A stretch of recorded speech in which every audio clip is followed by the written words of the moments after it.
go sa le boima go bao ba phunyogile ho le huka le shobana nanalete nakong ya go thuntshwa lefelong la go rekisa madila.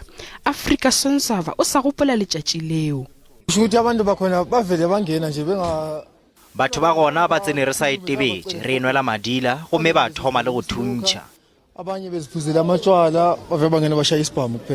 Ba malapa a batšwa setlhabelo bao ba lobilego maphelo ga ba thabišwa go šuthišwa ga molato gape.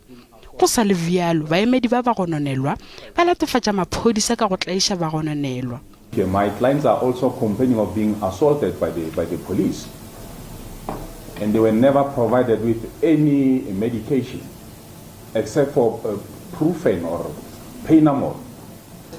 That weekend before he appeared in court after his arrest, he was assaulted by the police who arrested him, and they have also taken a statement that he signed that he's not sure what's contained in that specific statement.